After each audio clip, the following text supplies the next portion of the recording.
That I appreciate reminds the me sweetness of people who put sugar in their pasta. Like every time I make pasta, I have friends who will put a whole bunch of sugar on top of it. And I get it, it's supposed to tone down the acidity of the tomatoes, but no. Oh, they're making black spaghetti. No. That is black spaghetti, 1,000%. Welcome to Image Unscripted, the official NAACP Image Awards podcast, hosted by me, Jemele Hill. Here we have real conversations with some of the brightest Black voices about pivotal moments, giving them their flowers, and how they're pushing the community forward. And real quick, subscribe to our YouTube channel, and if you're listening on Apple Podcasts, please leave us a review, and you better give us 5 stars. Now today I'm chatting with reality TV standouts, Love Island's Chelley Bissainthe, and Taylor Hale from Big Brother and The Amazing Race. Now we get into what it means to represent when the cameras are rolling, how they've handled nonstop fan energy, and how they've continued to win, building lasting standout brands. Well, thank you, Chelley and Taylor, for joining me here on Image Unscripted. You guys have had phenomenal careers already. I know you're just kind of getting started, and it probably feels weird to think of yourself in the career of sort of being famous and branding and all those things. But I wanted to ask you guys something, because unlike when you have actors, right? Like actors, people relate to their roles, but people got to know your real lives. So I am curious, what are some of the memorable fan encounters that you all have had with people? Because these people really feel like they know you. Oh yeah. They definitely do. I think a lot of my interactions are like when people run up to me and they're like, oh my gosh, I feel like I know you. And I'm like, huh? Like I remember first coming off of the show and I'll be walking down in the airport and someone will yell out Chelley. And I'm so quick to turn because I'm thinking like, oh, it must be one of my homegirls inside of here. Like, let me say hey. And I turn around and I'm like, wait, who are you? And I realized like, wow, like, okay, you guys are watching me for the whole summer. Like you're getting to see my real life a little bit. So you do have this sense of like relation to me where you feel like you know me. So a lot of those moments, even now, they're still very shocking and like wow to me. And it can get awkward sometimes It too, can, because you're like, do I know you? Or like, have I they're met like, you? Or do I not know you? And you're trying to make it feel Exactly, comfortable. right. So now I stick with the it's good to see you instead of nice to meet you. Because oh my God. Like I might have seen you before. I did that with someone that I've met 4 times before. Oh no. 4 times. I was like, okay, we gotta switch up the language now. But I mean, similar to you, Big Brother comes on 3 times a week, but the live feed cameras are 24/7. Exactly. So, you know, people watch you walk into the bathroom, brush your teeth, open the door to go to the toilet, they hear you flushing. So crazy, It's a lot. It is a lot. That familiarity. Yeah, I used to be smart. I used to be smart that I went on reality TV. I lost it all. But that recognizability is something. overwhelming sometimes. Yeah. But you guys not only just have like normal everyday fans, you have like celebrities who were so into both of you all's shows. So who was the celebrity or known person that was a fan of yours that you were like, oh my God, I had no idea you would be watching this show? There was like a few people, like when I came off, like the first person that comes to mind is Ryan Destiny. And it was so crazy to me because I get like a lot of comments from people like, oh my gosh, you guys resemble each other. So, and I always like just loved her as a person, like watching her on TV and stuff. So when I was coming off the show and I see someone like her who was like constantly always like speaking up about the show and putting her opinion out there, I was like, oh my gosh, this is crazy. Or like even certain people following me, like I know I've been following them for years and I'm like maybe inspired by their career or just like them as a person, and just seeing that they're like kind of seeing me in that light now, I'm like, oh my gosh, this is crazy. Like I did not imagine. You go to this their happening. page, you see that follow back. You like, they follow back. Like follow back. I gotta back. Right. Yeah, yes. and a lot of it was happening when I was in the villa. So I didn't have my phone or anything. I don't know I'm not caught up in real time on what's happening. So it's like when I finally did get my phone, like even still now, like sometimes I'll be scrolling and I'll end up on someone's page and I'm like, following me? Like, what? I didn't even know you were following me. Like it's crazy in that kind of way. Yeah. I mean, the Detroit thing was really big for me. I remember within 24 hours of getting off of Big Brother, Big Sean sent me a DM and he was like, just showing some love. You did your big one. And I was like, oh my God. Who else? James Gunn. I just learned he was a huge fan of Big Brother this year and we've grown a really awesome friendship. So that's pretty cool.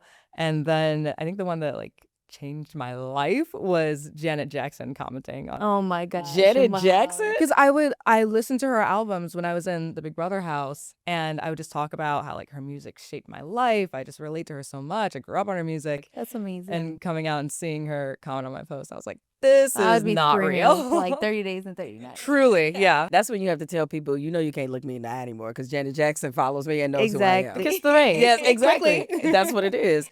Now, of course, before you all were famous, you led very interesting lives. I mean, Chelley, you had about 11 jobs. Listen. Can you count them off for us? You know what? I'm still trying to count them out myself. Right? Because every time I'm sitting there, I'm like, oh, wait, I did do this. Yes, Oh, because you yeah, used I to day did, trade, 100%. right? That was I one. used to day trade. Even still now, that's Okay. something that I do. Like, that's something, a skill that I learned that I always want to keep with me. But I did so many different things. I was like on the track to becoming a nurse. So I was working as a CNA. I was a bra fit specialist at Victoria's Secret. I was a bartender, like so many different things. And especially living in New York, it allows you to do that. Like, I'm someone who never put myself in a box and always just had so many like expressions of myself that I just wanted to explore and find out. So living in New York, that's hustle culture right there for you. Like, if you want to do it, if you want to be it, New York is the place to do that. So Well, it seemed like you were in jobs where you were dealing with the public. yeah. So how did that maybe prepare you for being on Love Island? Yeah, one of my bigger things too was like my main focus was modeling, so that's a being in front of the camera type of situation. So I think that was a big preparation in itself, and then always working with people, it just made me have a certain level of like relatability and understanding when it comes to people, and being able to sit there and have conversations and dig deep with people and maybe even keep it surface level, but just enjoying being present with people. So I think those jobs like really helped shape me in that way. And Taylor, you came from the pageant world, being Miss Michigan, being Miss Congeniality. So when you think about that life versus the life that you're living now, that seems to be quite a switch. But in some ways, maybe not. It feels pretty one-to-one. I mean, my era of coming from the pageant world was when you started seeing more pageant people get on reality TV. There's a whole phase where you went on The Bachelor after you competed at Miss USA, and The Bachelor reached out to me. I could have been on that season. God knows who The Bachelor would have been, and I probably wouldn't be with them now. But you know, the one-to-one transition, it kind of feels like I call the pageant world like the junior league or like the Triple Z league before you end up in reality TV, because that's just what fandom and fame is these days. But I'm a very introverted person. Like, I'm an only child. I don't have any first cousins. I had a very quiet household growing up. Mm-hmm. And so it takes a lot for me to be in public and be around the people. So being in pageants was something that I felt like it was a right match for me, but it also pushed me to be more social when I am in public. And thank God I had those training wheels on, because once I came off Big Brother, it was just balls to the wall and say. Well, I mean, to be watched in that fashion, I know that you all, obviously, you signed up for the shows. I know you were recruited. I know what your backstory is with Love Island. But I'm assuming that for whatever you think the experience is going to be like, it still doesn't match whatever was in your head. So, like, in what ways were you not prepared for what you were about to encounter on the actual show? I wanna Changing say- clothes sucks. like there's just so many things that you just can't predict unless you're in the situation. Like, no one tells you detail for detail. Like, okay, just know you're gonna do your makeup 3-4 times a day, or you're gonna be sitting around and waiting for the camera, and it's just so many different things. I remember going into it, I didn't want to set any expectations, so I told myself, like, you know what, I'm just going open-minded. Like, I'm not even gonna try to have an idea of what I think it's going to be like. Now, one thing I did think was that, being that it's reality TV and having watched the show for the first time last season, I was like, okay, I kind of see what happened already. So I'm expecting this is what my experience will be like, as far as like, I get to just talk to anyone when I want to and do whatever I want. This is my house, my world. And then when you actually get into it, it's like, no, this is very much still TV. There's still a certain order of things, like, yeah, there's still some type of structure that you have to follow. You know, just creating a show basically. So it's like, dang, it's not really like I just wake up and do what I want, you know? So that's so interesting, because Big Brother is literally wake up and basically do what you want, Really? unless we're playing a competition. Wow. But outside of doing the competitions, playing the costumes, all that stuff, it is wake up, brush your teeth, make breakfast, talk to whoever you want, whenever you want. It's a lot. Wow. Nice. But yeah, it's pros and cons. I feel that. But when you walk in thinking you know what you're getting into, and I mean, like, let's just call a spade, right? Love Island is a phenomenon right now. Big Brother, when they recruited me, I was like, that thing's still on TV? Like, people still watch that? And yes, people very much still watch it, but I didn't have a familiarity with it that I would have had if I was coming in on your season of Love Island, right? And so I remember sitting in the sequester hotel room because they sequester us for 2 weeks and they give us a big pamphlet. And in the back, it's the rule book and everything. In the back, you have the FAQs. And there's one question that says, will I get fame and fortune from my time on Big Brother? And I remember reading that thinking, who thinks they're going to get famous being on Big Brother? What type of opportunities do you think you're going to have? If anyone thinks they're getting that, they're so stupid. And then I come out and I was like, oh my God. oh, okay, I think I'm good. Like, you understand. It's true story. Like, I think it was 2018 or 2019. They reached out to my agent for me to do Big Brother Celebrity. And I know, and my agent thought it was a terrible idea because especially I was coming off of ESPN and he's just like, I don't know if this is good for your branding. You know, being a journalist, he's like, you still want to continue your journalism career. You might have to worry about whether or not people will take you seriously, blah, blah, blah. So I didn't do the show. But seeing the nature of the show and being familiar with it, I don't know if I got the temperament for that kind of show. You know, I was like, there was so many situations that you encountered, the bullying, the racism, like all these things. I was like, the way I like to cuss people out, like, nah, I don't even know. Okay, but when you got $750K at the end, This is very true. see what I'm saying? Like, you can, there's an end date in There- sight. there It is. doesn't just Here's exist the them Right. zeros will keep you like, You know, okay, I'm I gonna was stay like, focused. zeros keep Okay. this live shut for a little bit. But nevertheless, though, you were watched 24/7. Like, at least there was a few. I mean, there's obviously breaks for you, even though you're still being watched. But you know what I'm saying? They have a live feed of like watching you 24/7. So when you're under that level of scrutiny, like, how do you adapt to that? You know, honestly, it made me feel the most safe because I love reality TV. I'm a student of these reality games. I know now, especially handfuls of people who've gone on their shows, and you always hear, when I was on the show, what you didn't see, or you don't see everything. Yeah. And that is true. And what Big Brother gave me was the safety net of the live feeds. So you can't really walk So people out couldn't there. lie on you necessarily. Not Like, people couldn't say necessarily. something happened and it didn't, or Exactly, right? because you got 50, 11 million trillion people saying, Who watched it? because I was up at 2 in the morning. Yeah. Eh. I personally never watched it before, so I'm like, I kind of want to understand it better because I'm like, like, it seems like we had a similar like experience, but still different in a Yeah. sense too. So I would love to like see it more. It's a commitment. Oh, well, you know, the other thing I would say is like I guess my other experience for reality TV is like I did the show Below Deck on Bravo. I did it twice, right? So I did Below Deck and Below Deck Mediterranean, and Come on, the one, you know, listen, there's a specific type of reality show I can do, one that involves a super yacht and you being catered to at every moment. But you talk about the moments like that, you know, that people miss. And frankly, for what people saw on the show, I was grateful for what they didn't see because we was drunk on that show, like a lot. I mean, it's a yacht, you know, like that's what you're supposed to do. But the thing is, like, after a while, you do forget the cameras are there. I'm wondering, and I'll start with you, Chelley, like how did you, or how much did you think about what you were presenting on a show that people are going to consume that is in the reality TV universe? Like, were you aware of it, like with everything you did, like, oh, I don't want people to think this, or at what No, point does that maybe go like away? maybe the first couple of days in there. I still wasn't even like hyper conscious of like, okay, there's a camera here. I need to act this type of way. Like, I mean, I like who I am. I think I'm a pretty good person. So I'm like, I don't feel like I have to poise myself in any kind of way to make me be received well by people or anything. So it was just like, at first I was like, okay, but I am on camera. So some of those embarrassing moments you have to yourself, I was being more mindful of that because I'm like, oh, they might try to use this. I don't want them to use that.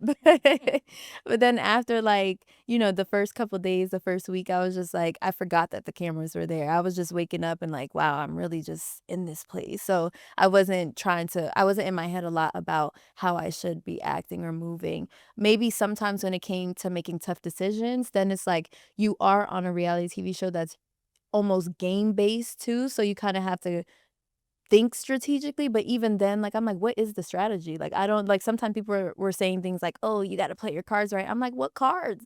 I don't get it. Like, how do I use the strategy? And I'm just like, I don't care. I'm just here. Whatever happens, happens. And that's it. Yeah, it was different for you because you do have to strategize. I mean, that's the whole point of it. So, And I'm not good at it.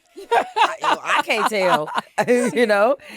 But still, much like I asked Chelley, like when you're on the show where people are watching you 24/7, like how aware of you, like of what you were presenting, or how conscious of it were you?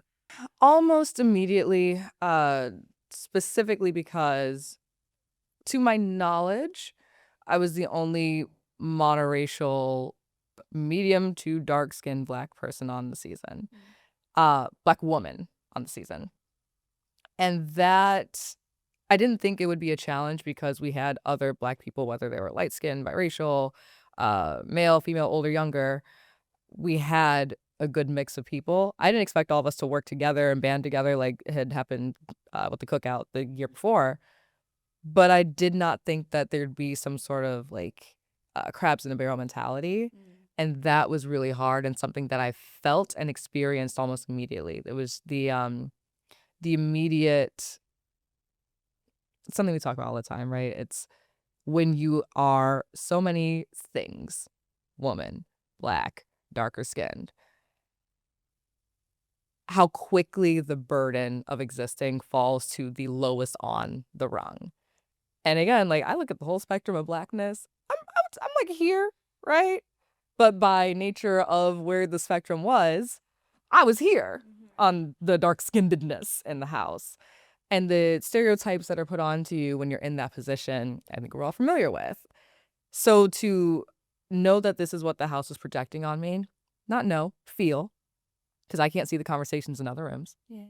But when you walk into a room and one by one or in groups, everybody walks out until you are alone. And it happens for 2-3 weeks in a row. When people say that you use somebody's mom having cancer to twist it to manipulate this person to self-evict, which did not happen, it's why am I the one that is being ostracized, bullied, treated this way?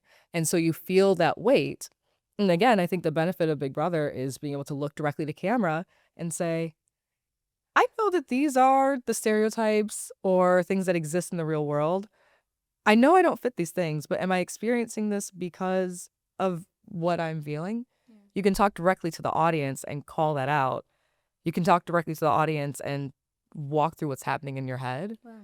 You could be wrong, but again, it's that safety net of feeling like, okay, I'm not going to process this on my own. I'm not going to make processing this on my responsibility.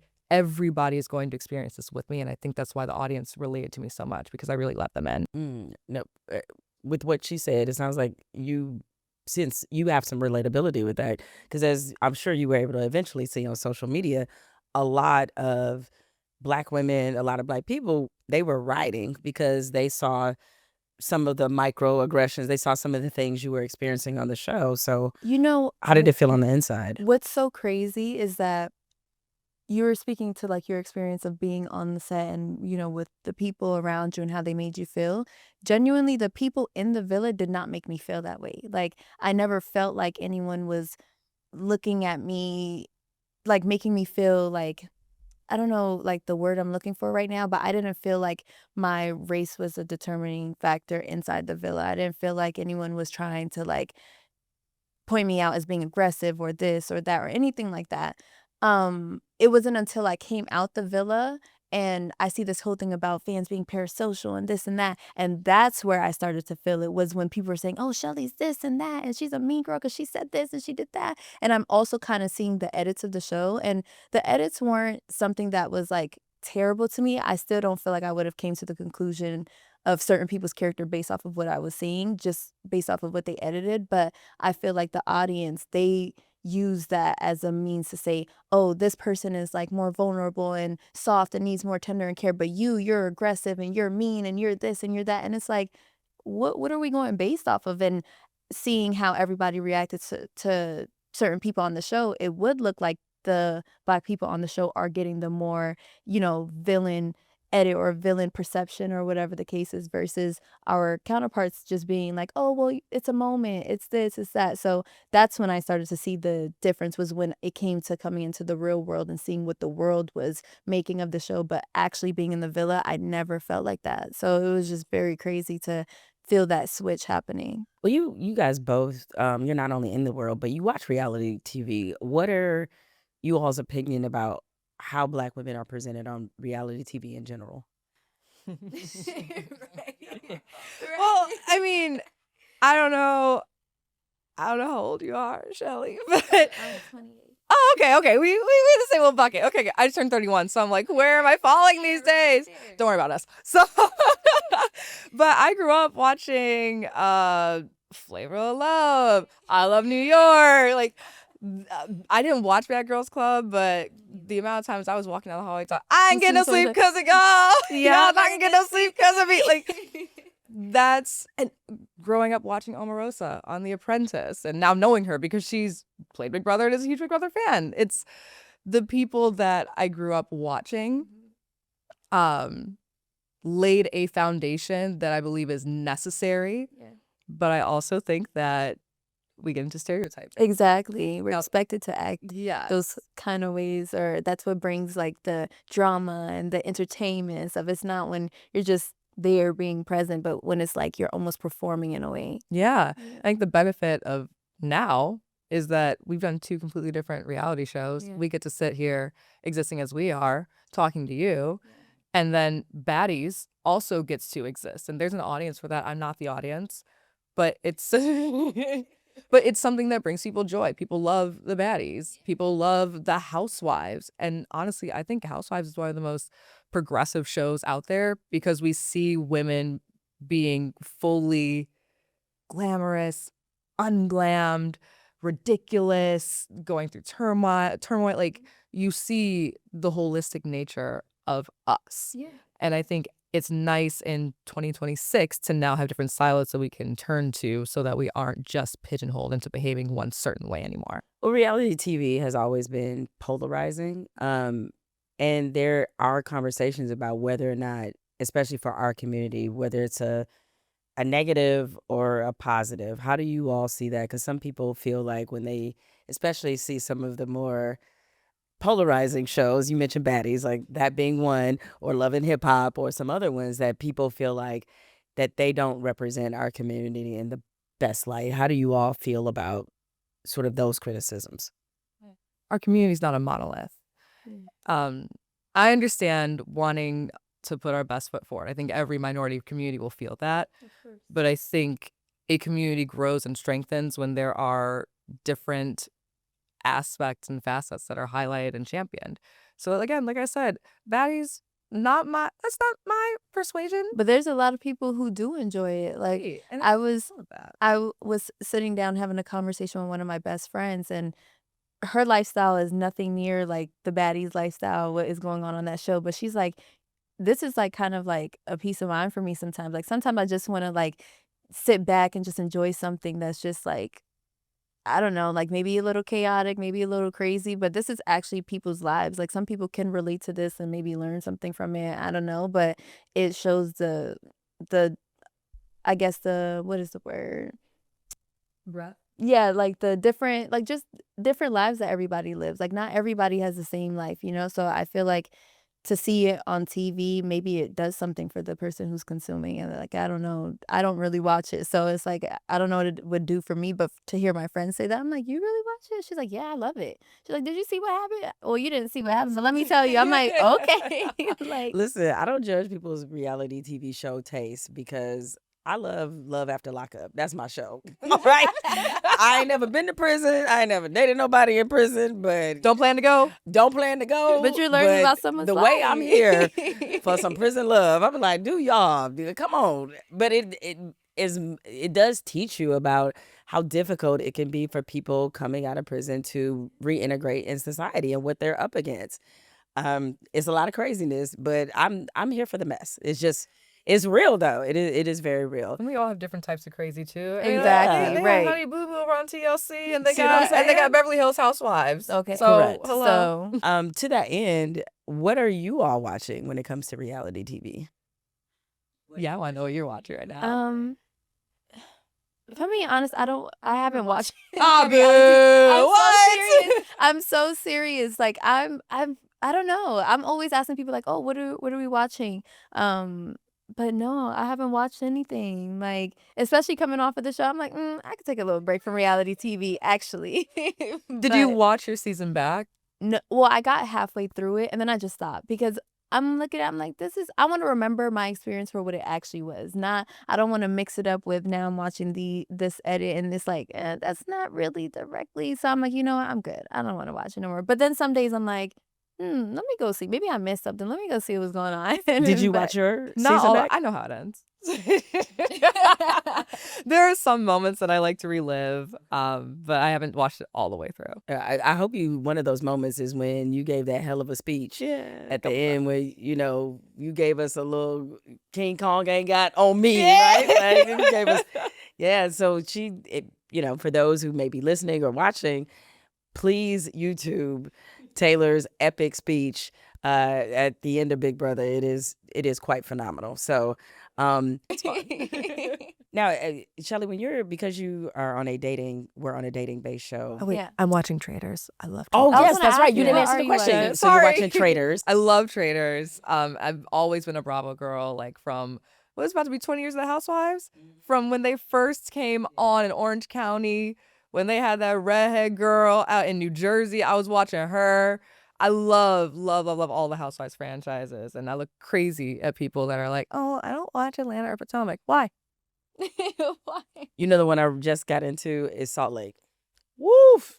They might be the craziest. I'm not even playing. I didn't watch Salt Lake for a while because one of the ones she's now warmed up on me. She looked like my dad's crazy ex-girlfriend, Oh so my I had to gosh. take a break. I don't want to watch. I had to take a break. So you got Traders, you're Real Housewives fans. And you know what? Actually, if I'm being really real about it, I think the younger generation shows on Bravo are kind of trumping the Housewives for right now.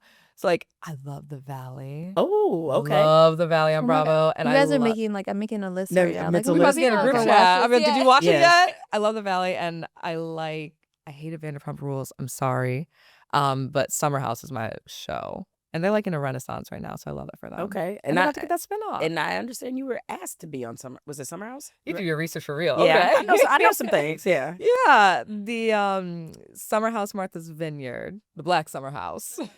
They were looking to revamp for season 3, and I like that was my life. A lot of my family friends grew up going to the Vineyard, still have houses there, and it would have been a really fun experience. Would have been. So you said no? I said yes, but the show it's on pause. As they Oh, say at okay. Bravo. Got you. Okay. If it comes back, yeah. Come, let's go. Let's take over that house, okay? Now, Chelley, being that you were a part of a dating reality show, you go into it because the role of the show is to choose and get chosen, right? So do you go into it? Does it alter how you want to, come off to make, like, do you feel any pressure, or how much pressure do you feel to, like, maybe I need to make myself more open in this way or more palatable in this way? Like, how do you approach that? Yeah. My biggest thing was like, I was like reflecting on like just like my history in dating and what do I think, I was doing really good with and what do I think I could do better with.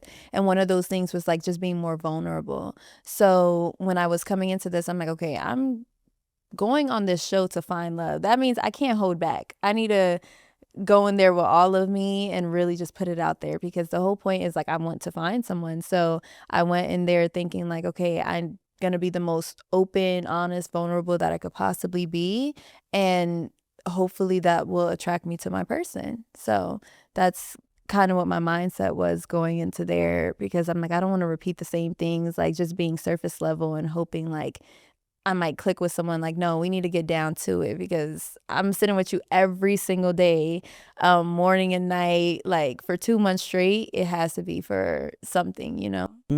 Now, you all both found love on your shows, and I know those relationships are no more. And you also have dated in the sort of reality universe, if you will. If you, in thinking about those relationships, like what, I guess for others that are on reality shows, like sort of what did you learn about what it's like dating somebody inside of that bubble, and like what might you not do again? Um, It publicly. right. You wouldn't Heavy on the publicly it announce. publicly. Yeah. Okay, right. Definitely, I 100% agree with the I publicly. mean, you were in a like, little different because people saw it. well, yeah, they Right, so saw you it, didn't and have just a even like choice. the aftermath though. Like, you know, in the villa, I didn't have control of it, but afterwards I do. So I definitely would want like whatever relationship I have to be more private, just because there's just no room for a lot of noise. Like, you already have to navigate life itself. Like, you don't need the extra noise. Yeah, there's just so much incentive to do it publicly, and outside of, engaging with the fans, which can be a double-edged sword, there's also a huge monetary incentive to do it. What could be gained financially if you do it? Millions of dollars.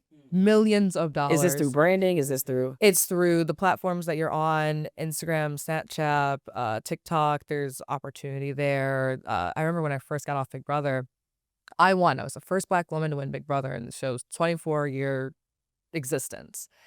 And someone working in PR came to me and said, a lot of these brands really want you to talk about the person that you fell for on your show. And I was like, well, that's part of it. I think being in love is beautiful It and is, yeah. exciting, and I commend the people that do want to talk about it publicly. But what I achieved is greater than the person that I'm connected to. And my partner understands that, and I need the world to understand that. So I really struggled with trying to highlight this really beautiful thing that I had, and also celebrate myself equally, if not more. And that's not the reason why our relationship ended. We ended on really good terms. But as far as dating for public consumption, that's just not something I'm interested in doing anymore. Now, both of you all are in the phase now where you pivoted sort of away from the shows that people know you from. So from a business standpoint, how did you manage that pivot? Like with brand association, like how did you navigate? Now you're in the career part. How are you all navigating that? I think a big thing is like, before the show, there was already like, I'm a very creative person, and I know that there's so many different things that I want to pursue and things that I want to do. So when coming out of the show and just seeing how much like exposure it brought and opportunity it brought, it was like, okay, well, the show was never supposed to be, or I never looked at it as being my moment of, being famous or anything like that. I did go on there to find love, and coming out of it, it came with also fame. So it was like, okay, let's not make it about the show though, because I don't want to be known for, oh, Love Island, Love Island, Love Island. Like, I want to be known for who I am as a person, the talents that I have, the things that make me excited, the things that I want to share with the world. So that's something that I was very adamant about when talking to, teams that I was building and stuff, was saying like, hey, yeah, I came from the show. Yes, this is how people are getting to know me, but that's not what I want my story to be. These are the things that I love. These are the things that I want to pursue. How can we put me in these spaces? Like, what will that look like? Especially looking for longevity in this. Like, what steps do I need to take to make sure this is lasting and growing? Yeah. So how do you approach it? I've been really lucky in the Big Brother universe, if you will. I've hosted the jury roundtable, which was a really big deal when it happened. I've hosted a spin-off talk show for Big Brother. I've done podcasts, and CBS has taken good care of me. They've had me host the Grammys carpet. So hosting is my bread and butter. It started when I was in middle school. High school, I started a new media journalism club because we only had a newspaper, and I was like, get with the times. We're an expensive private high school. People pay so much money. We should be on the internet, people. So I've always had that within me, and I'm 3 years removed from being on my first reality show. And I think something that I was very adamant about was, I'm never going to do reality TV again. I'm above this. I don't want to do it. I don't want to touch it. Cut to. Cut to. I did a Big Brother spinoff, a Christmas show. Amazing Race. Just did the Amazing Race. And I'm more comfortable telling myself that it's okay to still enjoy doing competition reality shows. It has not taken away from me going on carpets, doing interviews, podcasting. So, I am comfortable being a public figure, not just a host, not just a reality TV star. But I think failure is when I define myself as just one of those things. And I'm really, really happy to feel more confident in saying I can be all these things and not feel like a you don't have to be in a box. No. Yeah. You thought you'd never do reality again. What reality shows would you like to do? They've always been approaching you. So, like, what would be one that would you be a Real Housewife? I don't want to say I'm or too friend young of, to be a or- housewife. I could be a friend of. A friend I could be a of, friend right. of. Put your but- foot in there. Unmarried. Yeah. Yes, extremely unmarried. But I would also, like, if they brought back that Martha's Vineyard Summer House, I'd do that in a heartbeat. I would do Traders in a heartbeat, Dancing with the Stars in a heartbeat. Oh my gosh, I always say Dancing with the Stars. Okay, is I that your- love dancing. Yeah. Okay, Yeah. you would do So I Dancing always with the do that. Stars. Mhm. All right. Well, any others you would? I always say, like, even the hosting. So I always say, like, with Love Island, I would not be a contestant again. I wouldn't want to do that. But if there's any opportunity where you guys want me to, like, maybe host a challenge or, like, just a certain segment, then I would be open to doing something like that. But as far as, like, at Would you least do another dating? So no, that's Okay, what all I'm right. saying. When it comes to love, You're like, no, so, thank you. No, thank you. Okay. But anything else, I'm like, I'm always open to trying something, like just learning new things, trying new things, finding, like, things that I like. So I would be open, but dating, mm-mm. I can see you being a competition girlie. Yeah, I'm That's what I very was thinking. I competitive. was like, Okay, I can see you doing I can see one for you. I'm gonna tell you off air because it's a different network. You can say what network it is. I got I'm the not vi- under contract. Oh, I'm good. okay. Yeah. You know, the show I can see you doing is, and this is one of my favorite reality competition shows, is the Fox Special Forces show. Yes. I What could is totally it? see you doing this. Special Forces. Special The one Forces. where they make you like a Army Ranger or like a Marine. Yeah, you're like a SEAL. A Essentially SEAL, SEAL yes. training, and you have to. It's like if I had more guts, I would do this show I would do that in a in, heartbeat. in a heartbeat because Yeah. it's like such the a only good thing I can't do too, dating and, like, the survival stuff, like when they put you in the woods. And, Oh, okay. Yeah. Is that what that no. is? It's some elements to that because Okay. you are in basically a base camp. Like, it's military training. You have to do some things that are. Your pupils just like dilate. Yes. I I'm like, know, like, yeah, you have to that get don't dropped. sound Like, you got to jump out of helicopters. You have to do Wow. it is I crazy. just went skydiving on the race. I got it. I feel That's on my I've bucket list. I'm not there yet. Skydiving? Oh, Yeah. I said skydiving? I would only do it on the Amazing Race, and they took us out to the middle of nowhere, Romania, and said, jump out of this plane that's got duct tape holding it together. I was like, oh, okay. Yeah. YOLO. YOLO, literally. So that's why I said I was like, I would feel do like that. you could do this show. That'd be fun. Call me. Yes, That's the only thing I want you to call me for Fox. That's okay? what I'm saying. We'll say Fox. Yeah. Hook it up. All right. So now we get to the game. Okay, let's The do game is it. very simple. I give you two choices. You got to pick one. It's called this or that. Don't invent a third choice. Oh. Don't ask for a lifeline. Ain't nobody gonna save you. Okay, wait. So we this- got to negotiate. Hold on. How much money's on? What do we win at the end? How much money at the end? What you win is the love of the people and dignity. This is what you period. win. As long as I depending on the maintain right choice. dignity. Okay. That's great. All right. Renaissance or Cowboy Carter? Oh, Renaissance. Easy. Yeah. Yeah, Renaissance. Cowboy Carter was fabulous, but Renaissance that has no girl. Okay. Did you guys go see Renaissance? Yes. Twice? Okay. Mhm. Yeah. You went to see it Twice. twice. Yeah. What? Oh my gosh, lucky. Okay. In Detroit. Oh, First time. Of course, because where else would you see it? That's right. Put that money in Beyonce's pocket. That's drums or flats when it comes to chicken. Flats. Y'all just like I'm to a work flat for girl. it, huh? No, That but seriously, like, we're here. I don't know. Yeah. We here. So what, you want me to have this Like, big hunk at the top and then I got to do Like, no, I like the flat. What? And it has What a are we little crispiness to it on the edge, which I love so much. So You get more of I'm a that flats seasoning girl. in it. See? Okay, Yeah, you know. I feel like you guys knew these questions ahead of time, but you didn't. Team Molly or Team Issa when it comes to Issa? Oh, Issa. Molly. Oh my Mm. God. I know. Okay. Look, Molly was wrong a lot of the times, but I'm sorry. I'd rather live in her apartment. I'm sorry. Okay. I'm So do I. sorry. I can't. There's certain qualities about Molly that I really like enjoy, where I was like, oh, I could see me being her some days, but a lot of the times I'm like, I really just resonate with Issa though. Like, I love that just awkward, carefree, like whatever personality. So Yeah. Yeah, look, Molly was wrong a lot of the time. Okay? Right. She was. But she ended up with a man that had a baby. Damn. Anyway. Damn. That was a shot. I didn't like that ending. I didn't like that You ending. didn't like the ending. I mean, like, you didn't like her going back to Lawrence. I didn't mind her going back to Lawrence. I wish Lawrence didn't have that condolence child. Thoughts and prayers, sorrows and condolences.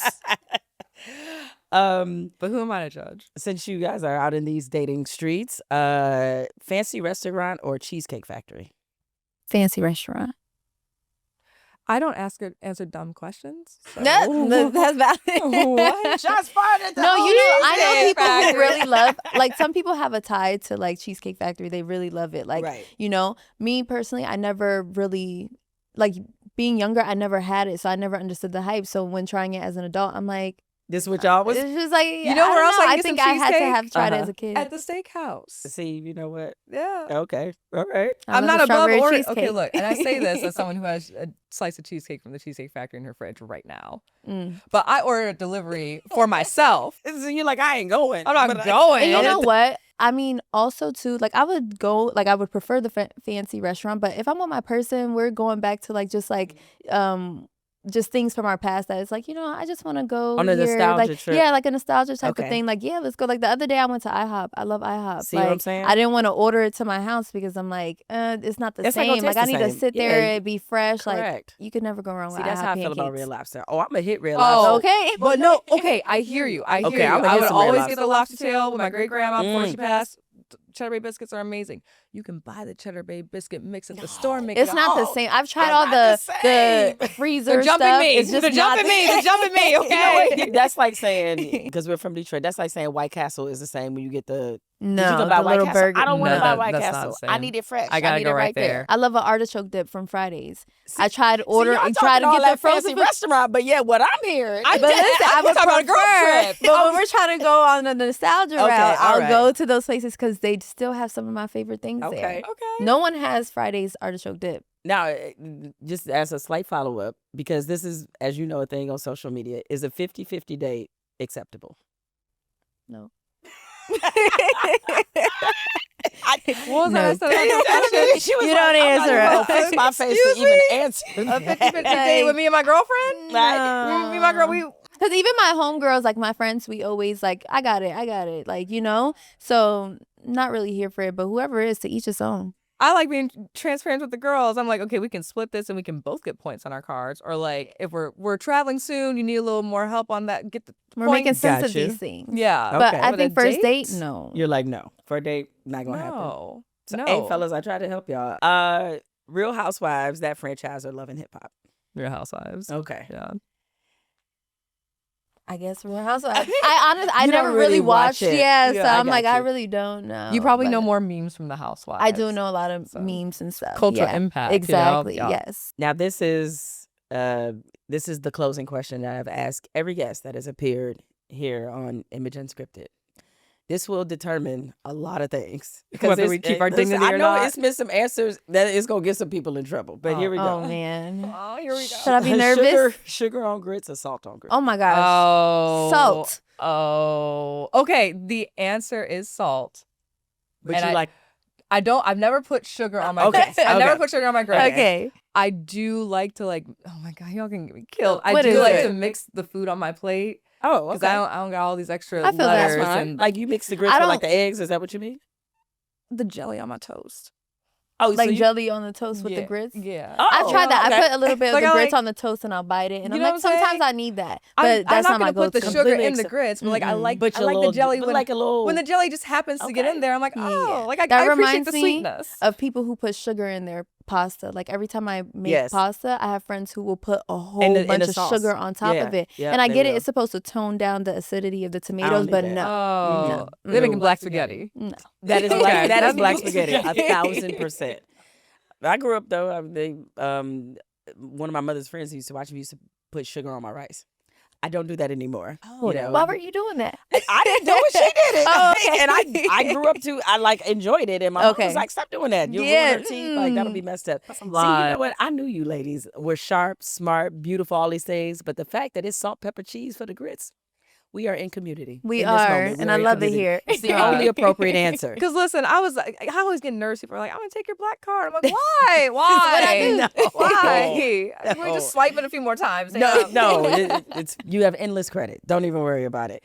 Well, listen, thank you both for joining me here on Image Unscripted. It has been wonderful to get to know you a little bit more and to hear your backstory and everything. And you all keep, sort of pivoting and doing all the things, all the creativity, because I know you guys are just getting started. So thank you both, Taylor and Chelley, for joining me. Thank and you good for luck with having everything that us. you're doing. Thank you. And can I just say the support and presence that you have being where you are in your space for people like us, it means Seriously. so much. Thank you. I think a lot of people can get threatened when you hear women come in and say, I want to host, I want to do this. And you're humble, you're steadfast, you're funny, and sitting here with you is really tell me cool. more. All right. Flattery does kind of get you everywhere. No, just kidding. Well, I can just say too, as somebody who's from Detroit and seeing you and how you represented our city, it was really heartwarming because, as you know, growing up in Detroit, is that people tend to think people that come from places like ours that we don't deserve nice things, that like there's a certain kind of person from this type of city. And thank you for showing how multifaceted people from Detroit can be. So I greatly appreciate that. And plus, just like me, you are a big Cash Doll fan. So we also got that. Period. Yes. I just want to know, I just want Cash Doll to put me on her hairstylist because Always in the hello. game. She never Don't has miss her in the any game. misses, okay? Yeah, you know what I'm saying? All right. Well, thank you both and good luck with everything. Thank you so much. That's it for this episode of Image Unscripted, an NAACP Image Awards production. Huge thanks to Taylor and Chelley for pulling up and keeping it real.